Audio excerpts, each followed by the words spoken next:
how deep do you truly want to change? Because there are levels of that. Are you willing to go through discomfort in order to embody the transformation that's needed with the planet? If the answer is no, then you make different decisions. If the answer is yes, then there's really big things that need to change. And that includes potentially giving up some of the things that you have deemed that you need when really maybe you just wanted them.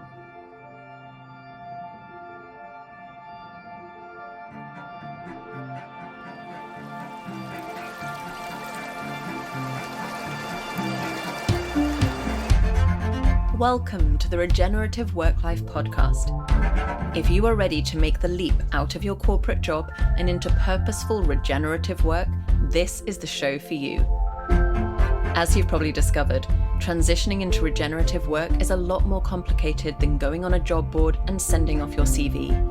This journey you are embarking on means taking risks, going against the grain, overcoming challenges, and writing your own script. It takes entrepreneurial muscle, powerful vision, and a willingness to change. Having a mentor by your side makes all the difference. I am your host, Alyssa Murphy. I have worked with hundreds of impact-focused businesses and individuals, and I am here to help you. Let's take things one step at a time as I show you how to quit corporate, find your vision, and successfully transition into regenerative work. Here we go.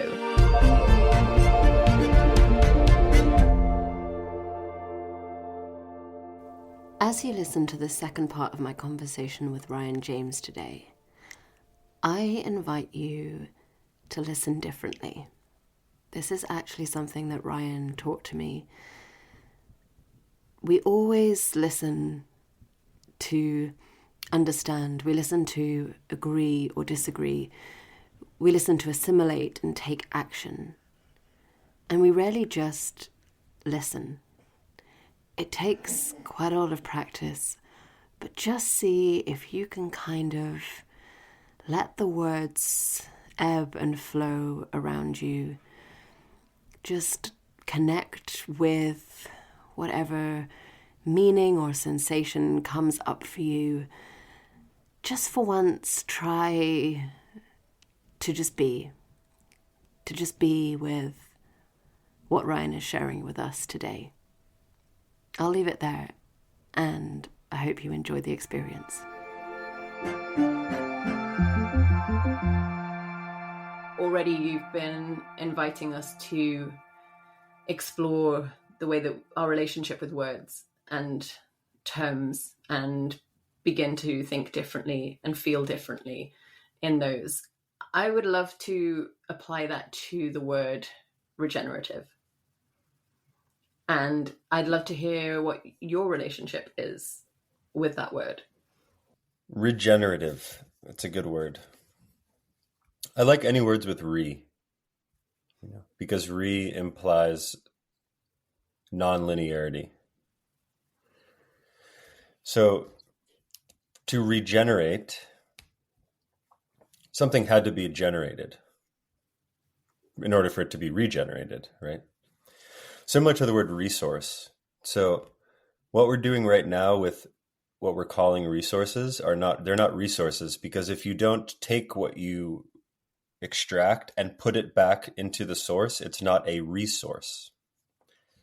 It's just a source, So even if you're eating food and then you're going and creating harm, that food's not a resource. That food's just a source. So regeneration is enabling the propensity of creation and life to move through you to the degree that you revitalize that life force that is caring for you.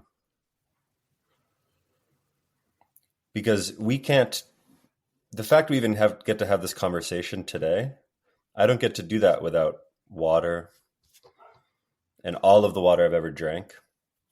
All of the food that I've ever eaten, most of which have been cultivated and and cared for by cultures for thousands of years around the world, like the tomato, which some people say come from the Andes, which the Nahuatl people in Mexico cultivated and cared for. And then when the colonizers came and made it to Mexico, they brought it back to Europe. And that's how pizza happened in Italy.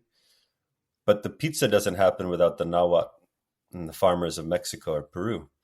So like, I don't even get to have this conversation without all of those cultures, all of that lineage. I don't get to have this conversation without the metals, the stones, the things that get to make up our technologies, right? So regeneration simultaneously is being able to look at things in an interconnected fashion and seeing that, as John Muir says, if you pull one thread, you find it tethered to the rest of the universe. Or as Thich Nhat Hanh says, when I touch a piece of paper, I see a cloud. That's my understanding of one level of the regeneration process, is that we start to view things in a relational capacity to the extent that we can sit in the complexity of the simplicity, which is called grace.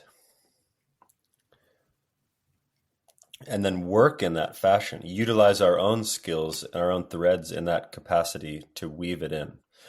So regeneration for me is a multi-dimensional process. There's the physical regeneration, which a lot of people like. Rewilding is one of these things, ecological restoration.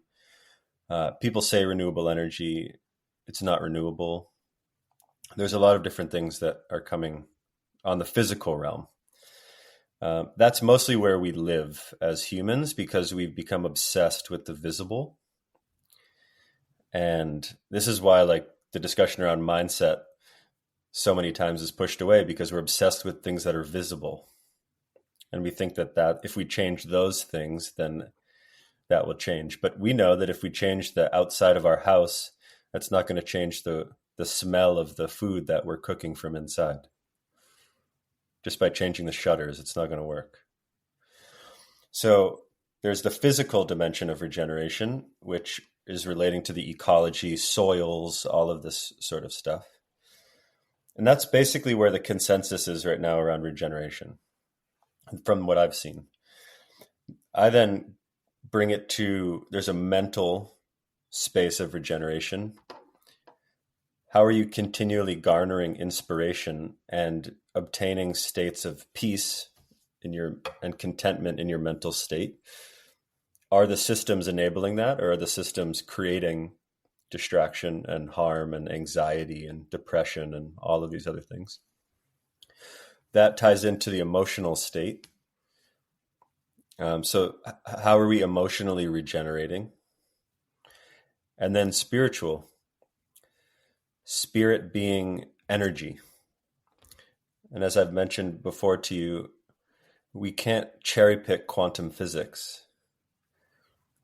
You know, there's a lot of people who just want to change the physical world, not knowing that the physical world is informed through what we would call the invisible or the spiritual world, which is energy. I mean, Einstein's described this. Every single physicist at CERN knows this, that the physical world is made up of energy. Yet, whatever we start to look at the energy stuff, it becomes strange because we can't see it, you know, even though we're literally seeing it. So regeneration for me has to touch upon all of these and enable them to move not only circularly, but spirally. And I can get into these terms if you want me to, but I want to highlight something, for example, is that like the circular economy is a really big thing, right? It's starting to turn into a big thing, but it's operating linearly. Like we're building the circle, right? From the creation and the use and the decomposition and the reuse, but it's still on a pursuit of linear growth, upwards. So the way that the circular economy is functioning is actually linearly, because it's not changing the way that it actually functions within the system, because it's just plugging into the system that needs to continually infinitely grow. So that's not really a regenerative approach, for example. So that would be a circle. A spiral is something that continually evolves. A circle doesn't really evolve because it's just around and around in the same place. But a spiral evolves by moving and retouching a place from a different angle, from a different purview, and therefore not really being in the same place, which is the state of evolution, which is the trajectory that human beings are on, right? But right now we're just trying to, I think, make it so we can live here, because we've kind of forgotten how to do that. I'll pause for now. Yeah, well, actually, I think it's kind of really interesting how you brought it back to, right now our work is simply to make it that we can continue living here, and we in the broadest sense.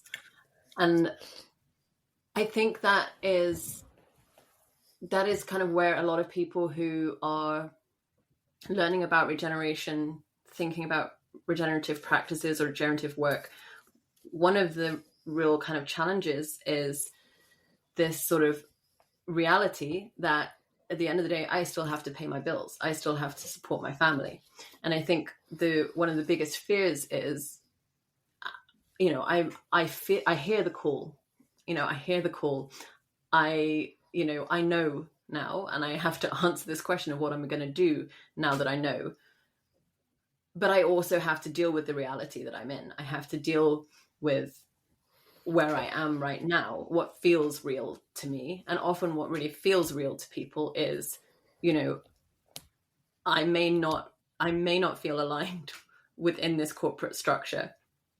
I may feel miserable within it. But, it gives me a paycheck at the end of every month, and it sustains my lifestyle. I wonder if you could maybe speak a little bit around the financial side of things and around the money side of things, because I think that is perhaps the biggest mindset shift that people may need to explore. Yeah, that's a really big one. It's a good question. And most people around the world now are feeling that pinch as inflation and all these other things continue to rise. So it's a real question. Bayo Akamolafe says paying the bills is sacred work. I like that a lot. However, part of the issue here is that we have been fragmented. So the consequence is seen as the cause when really the causation is the fragmentation of us from community. So the reason why it's really difficult to survive as an individual is because it's really difficult to survive as an individual. And all of us are individuals with our little family units that don't rely on each other in our direct areas for any assistance whatsoever.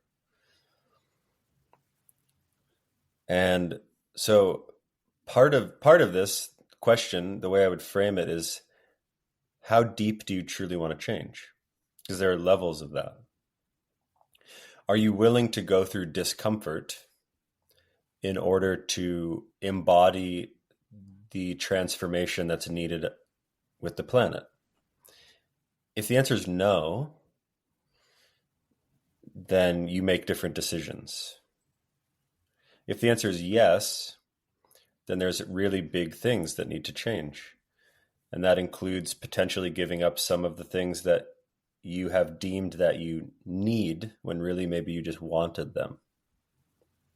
Right? So at least for what I see for a pragmatic state that I often share with people is, let's say you're working at a job that you really don't like, but it pays the bills and it pays $10,000 a month.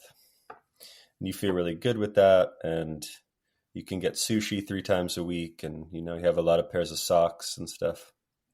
So if you're moving in that direction, yet you feel the calling now, this heartbeat thing that is moving your body and your energy, how do you begin to reallocate or redistribute time and energy and resources from a place that you don't want to be into a place that you want to be? it doesn't mean that you have to tomorrow quit your job and throw a tomato at the building. But what it could mean is that you give yourself timelines, linear timelines towards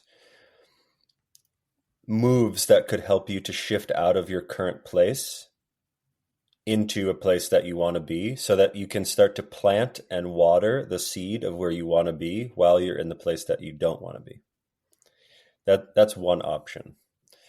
The other option is to get really creative. And oftentimes you need someone to help you get creative, which I think is why a lot of people come into Rebiz and these different offerings that I have, is to be like, give me like a new perspective, please, like something to change my mind and my heart and unatrophy it. So another way to do it is you can get really creative within the space that you're in to design the job that you have to the degree that you're able to make it more feasible for you to find enjoyment outside of that job, as well as inside of it. So there are things like people are exploring with different hours, with different work schedules, with different ways that they can redefine their roles, with different anything. So that obviously is staying within the current job and altering it so that you can express yourself more within it. That's another option, but that one sometimes is a little more limited. So you might as well do both simultaneously and water the seed of where you want to be, learn the transitionary and transformational steps to get to that reality while simultaneously altering the one that you're in now, while teaching your children ways for them to go straight to the reality that you wish that you were in. So that would be some of the thoughts I have around that. Yeah, that's so good. I think that's so helpful. Yeah, I love that. And I think also one thought that came up when you were talking is that the same questioning process or listening process that has led you to the point where you start to question the organization that you're in, the role that you're in, what it is that organization exists to do, that if you continue to sit with those questions and expand those questions, you may find that making those shifts in your lifestyle doesn't feel like a sacrifice. It feels like you're moving in the right direction, because we can have so much impact in the choices of what we buy and what we give our money to. And, you gave the example of sushi 3 times a week and lots of socks.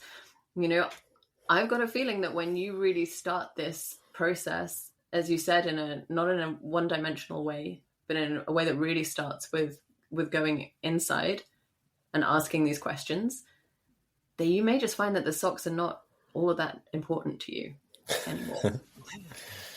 You got to have a couple pairs. Yeah, let's meet your basic sock needs. But beyond that, I think this is the point, right? That it's all interconnected. It's not just a job. It's not just what you do for work. It's where you buy your food. It's the kind of holidays you go on. It's, where you spend your money. It's all connected. Absolutely. Yeah. And sometimes I ask people, I say, if you had tattoos all over your body of the place that you work and the places that you shop, how would you feel?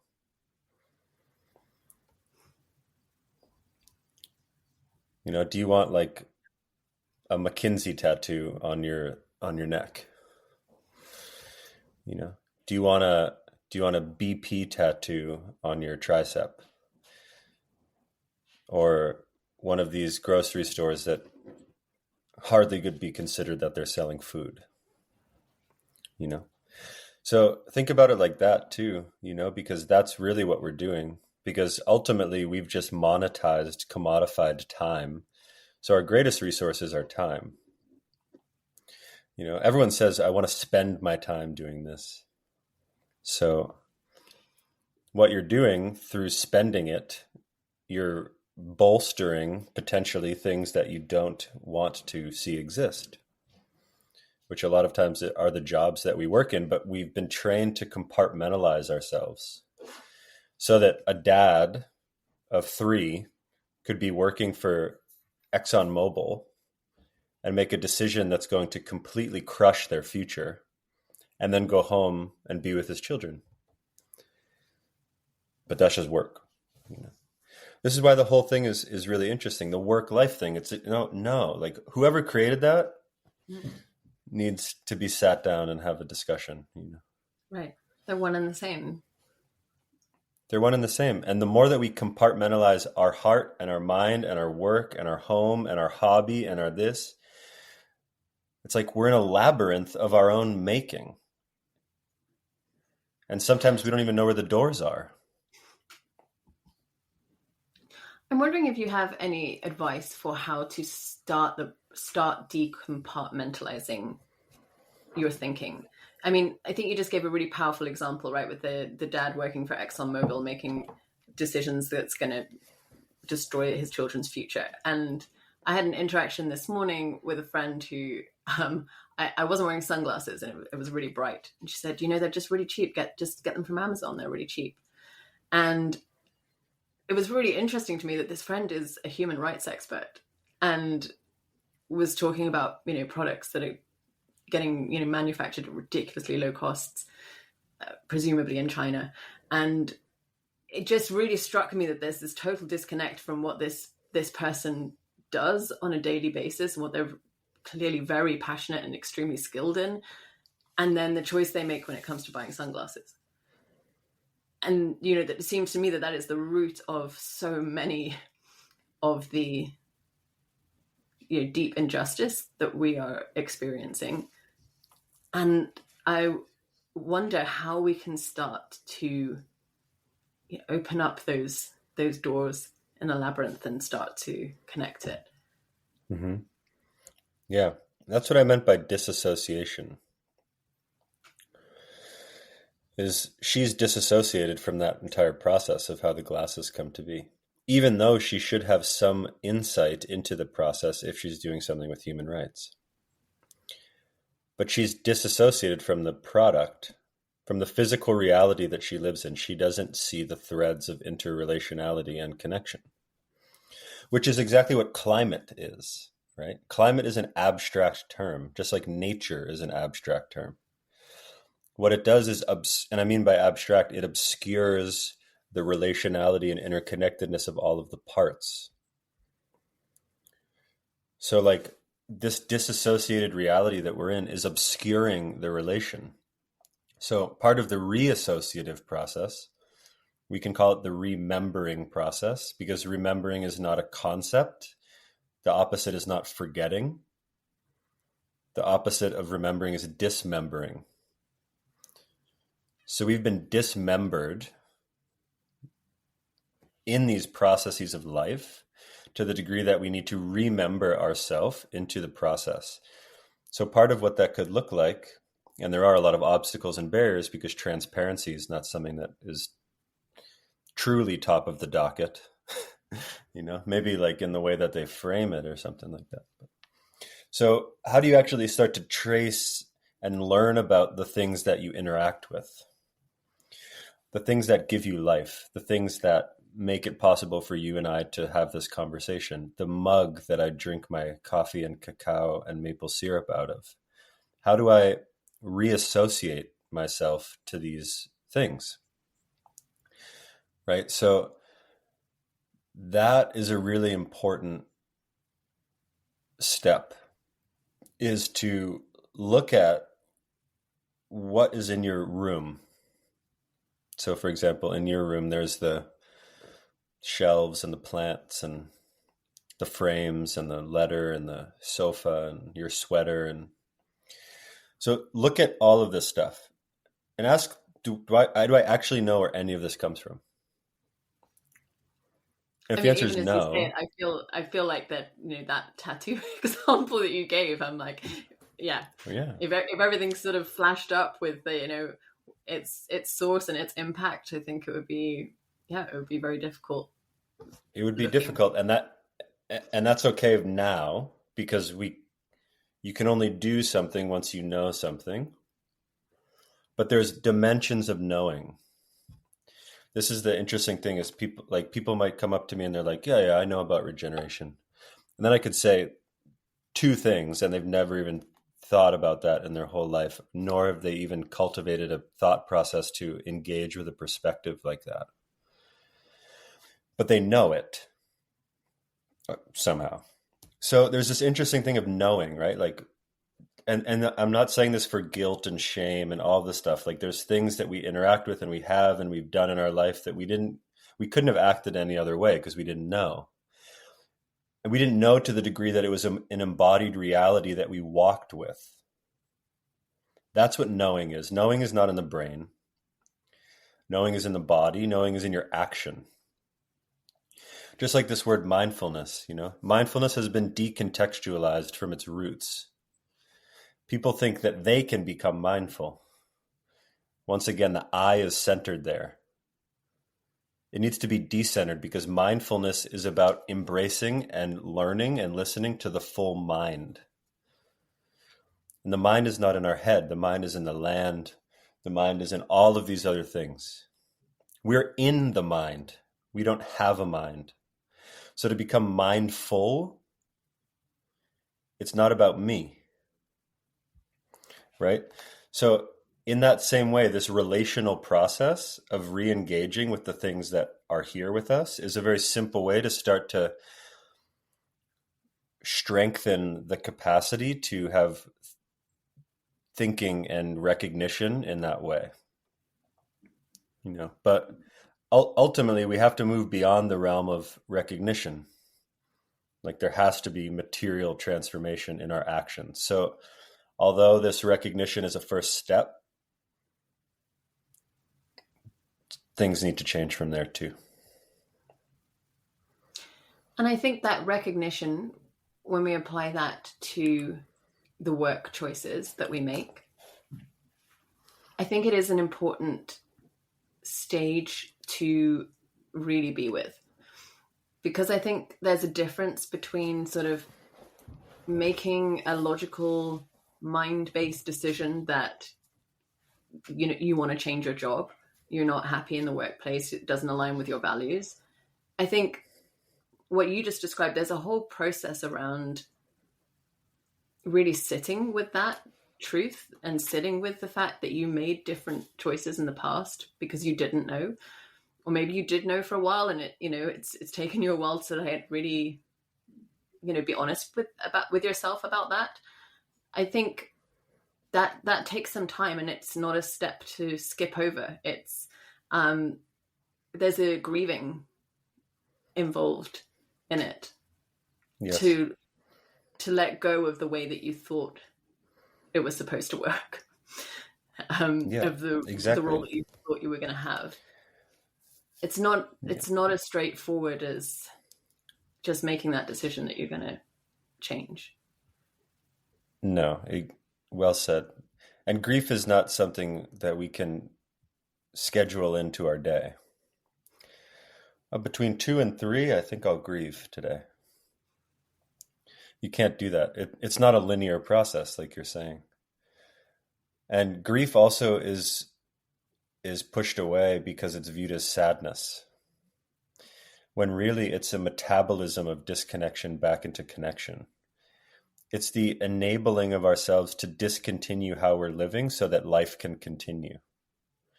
And the process of the trail of this that connects all of us.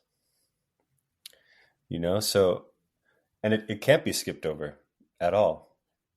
In fact, without it, we can't experience joy or contentment or nourishment. So the more that we suppress how we truly feel, that might be coming up through this recognition, which actually is the grief, then the more that we suppress our ability to transform because we snuff out the possibility for joy and purpose. So without grief, there is no praise, and to live in that way in a society that tells us to suppress our emotions, or that they're too big, or that they're not welcome in the workplace, or they're not professional, or whatever this is, it's a courageous act. It's a courageous act to feel. It's a courageous act to not look away from things that make us uncomfortable. And courage comes from cor, which means heart in Latin. So to have courage is actually a reactivation of this part of our perceptive field, which is far more powerful than the mind. If you've looked into heart math and some of these other organizations, they've measured the perceptive ability of the heart versus the mind, and the heart is far more perceptive. So making decisions based upon that sign, that arrow that's pointing us towards what we love, which we can call grief, is really, really beautiful and really important. And it's okay that we've made mistakes, because mistakes is just a emotionally charged word that means opportunities for growth and learning. It's okay as long as we look at them, reflect, and then make a different decision. But if we don't, then we're in samsara, and that's not a state that I want to be in. So yeah, grief is really, really important. And this is why sometimes when I go from city to city, I also host grief rituals, or just circles for people to process these things that they aren't allowed to talk about, or that no one in their friend group allows them to share about, because they just kind of push it down and go drink a beer and watch the sports game, So there's a really important thing here. Like, everyone might have a gratitude journal, and people don't have a grief journal, but they're the same thing. As Francis Weller says, they're sisters. So you can't really have gratitude if you don't feel grief, and grief being the impression upon our souls that life makes in order for us to feel. So this goes into a whole nother thing about really the recognition, and these people who are feeling this transition come upon their life, they're pulling out of the anesthesia, because to feel something means that you're lessening the anesthesia, which is a good thing. However, now you're going to be in a different place where you're going to maybe feel a lot, and that's a different thing. It's a different process, but it's a beautiful process, and it's a step in the process. So it's a really good thing. A lot of times people tell me that they're disillusioned, and I'd say congratulations, because disillusionment is a positive state if you don't want to be in illusion.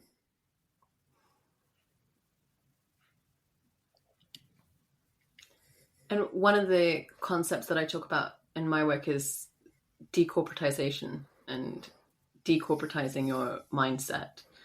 And as you shared, this is a heart-led transition that you're embarking on. And it's a messy one. It's non-linear. It involves grief. It involves feeling more intensely than you may have done for a long time.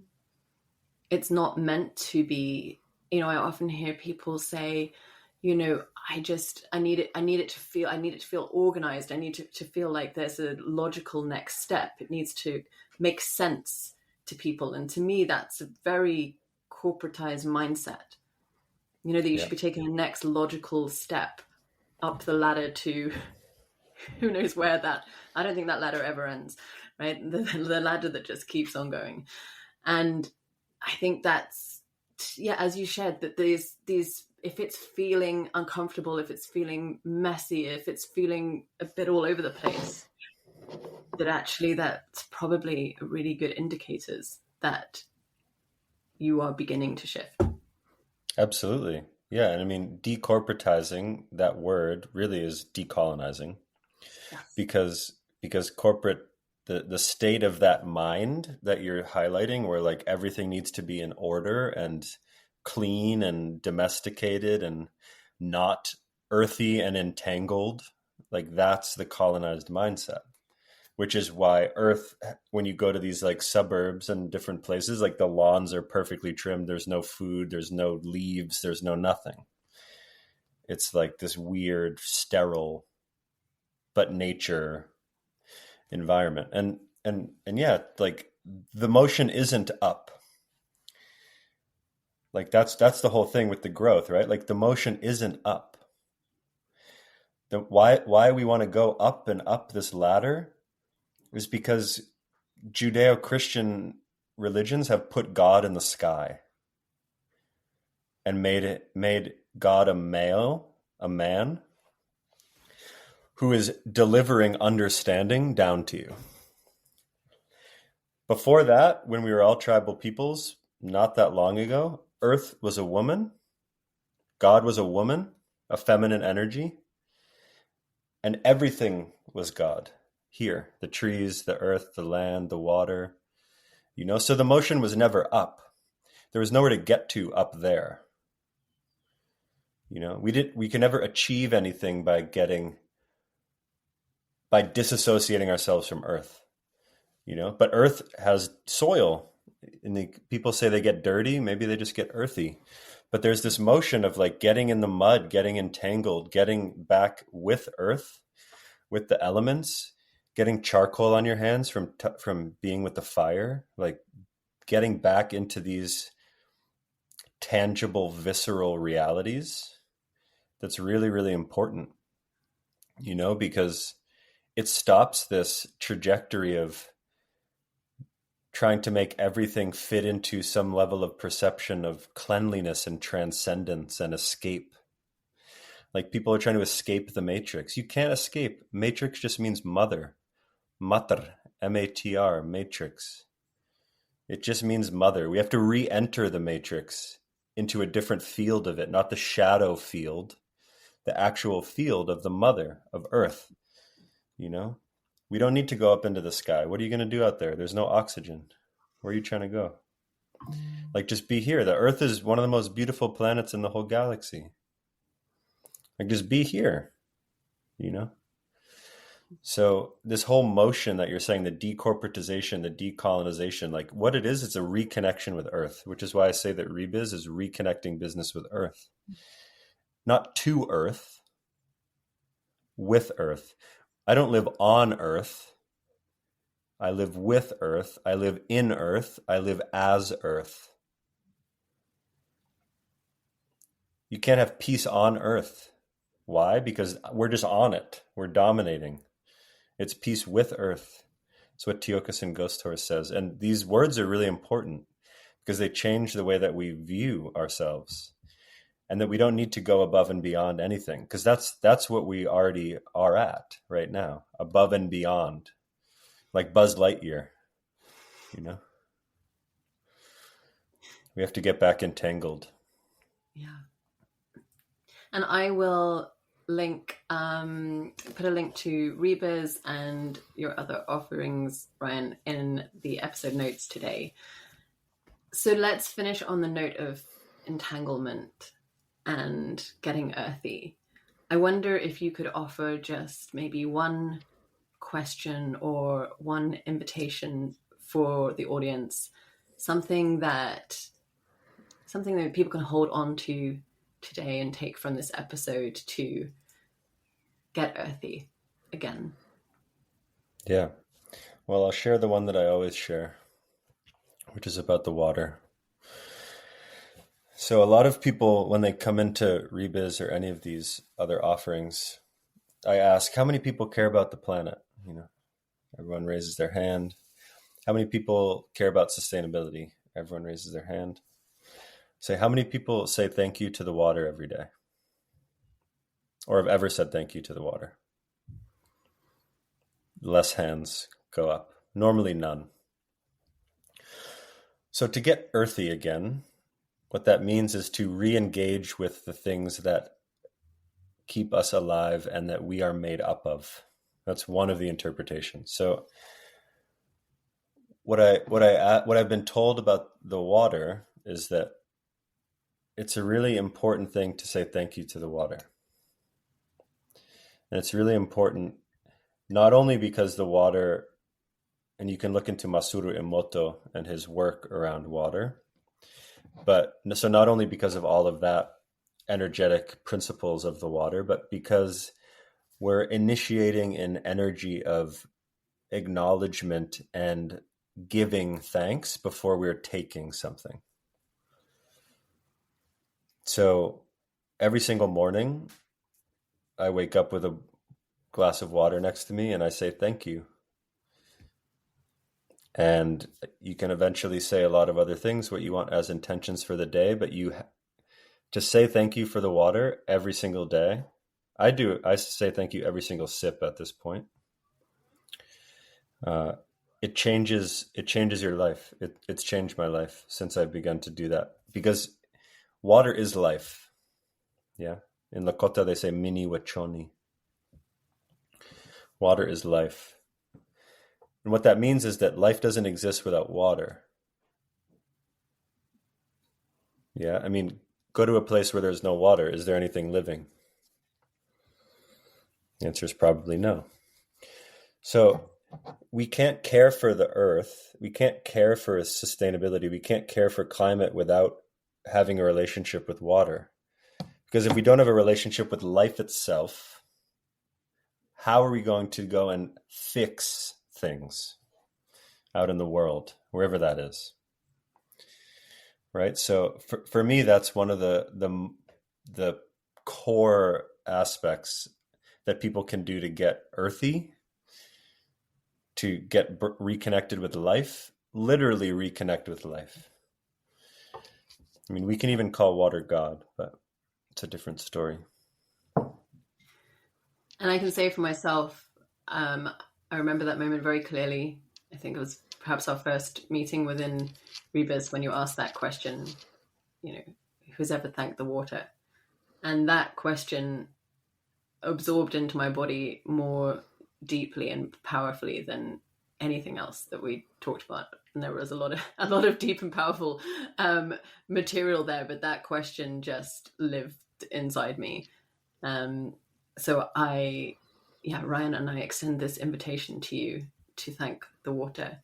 And perhaps you thought that your journey into regenerative work was going to start with a job search or, brushing up your CV, but perhaps instead you could try simply thanking the water. It's a good start, because the future is not out there. Like it's not a line.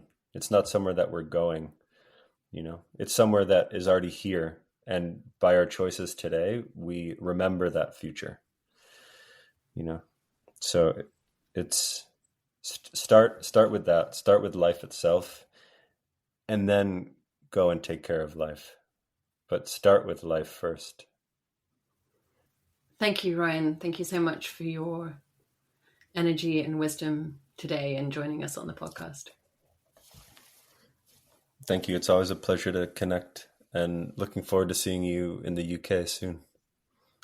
Before I leave you today, I just once more want to encourage you to take a look at the offerings that Ryan has.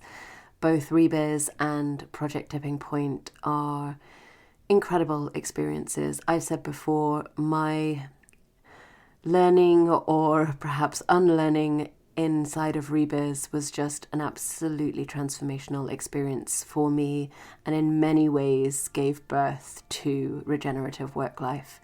So take a look at the links in the show notes, take a look at Ryan's work, and I'll see you next week.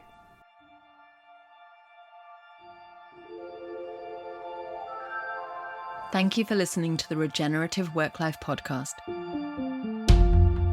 It's time to put what you learnt today into practice. Remember, you were called to this work for good reason. Nature needs each and every one of us, and you can do this. If today's episode has been helpful, please take the time to share it with someone who needs a little guidance in stepping out of corporate and into regenerative. Learn more about how I can help you find your vision for a work life filled with purpose, impact, and joy at regenerativeworklife.com, and connect with me on LinkedIn. Just search Alyssa Murphy. I'll see you back here soon for the next episode.